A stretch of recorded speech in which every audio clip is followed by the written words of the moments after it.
Hey everyone, welcome back to Drop Tech, your go-to spot for the latest updates in the tech world.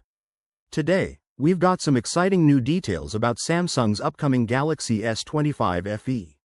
If you're thinking about upgrading your phone without spending too much, this might be the one to watch. So let's jump right into it.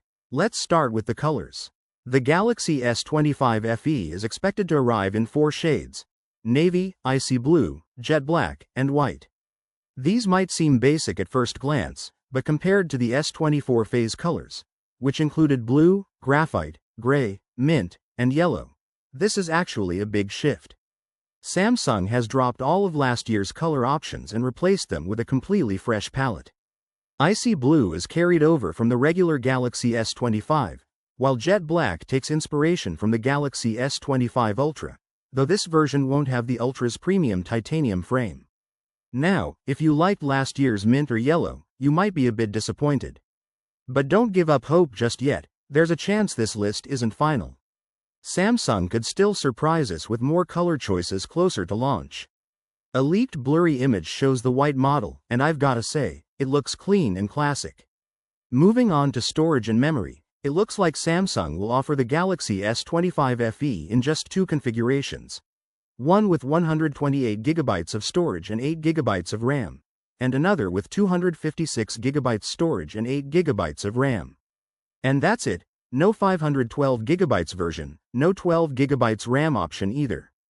For power users, that might feel limiting, but this is likely a move to keep the price lower, possibly close to the $650 launch price of the S24 FE. It also helps create more separation from the main Galaxy S25 lineup.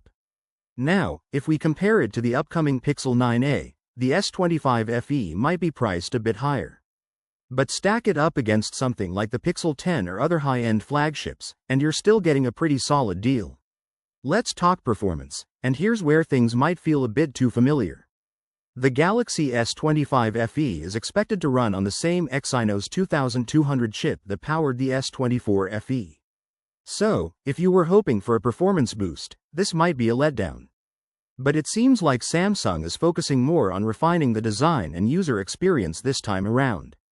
The new model is expected to be slimmer, measuring just 7.4mm thick compared to 8mm on the previous version.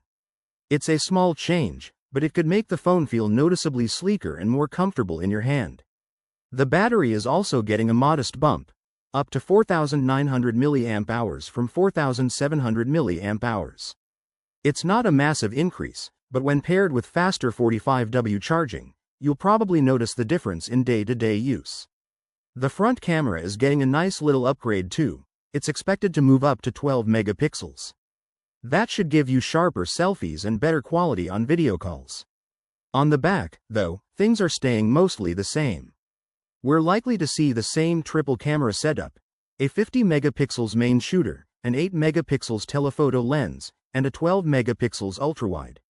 These are still decent cameras, but if you were hoping for a major photography leap, you might have to wait for the next generation. As for the display, no big changes here either. It'll stick with the same 6.7-inch Dynamic AMOLED 2X panel. Same size, same resolution. But that's not a bad thing, since the S24 FE already had a great screen, bright, vibrant, and super sharp. All in all, the Galaxy S25 FE isn't trying to completely reinvent the game. But it does bring some meaningful improvements: a slimmer design, slightly bigger battery, a better front camera, and a fresh set of colors. Sure, the processor and rear camera system are the same, and that might not excite everyone. But for those who want a reliable Samsung experience without going all in on flagship pricing, this could be a very smart pick. The launch is expected sometime in September or October, so we should be hearing more very soon. And when that happens, you know we'll be covering it right here on Drop Tech.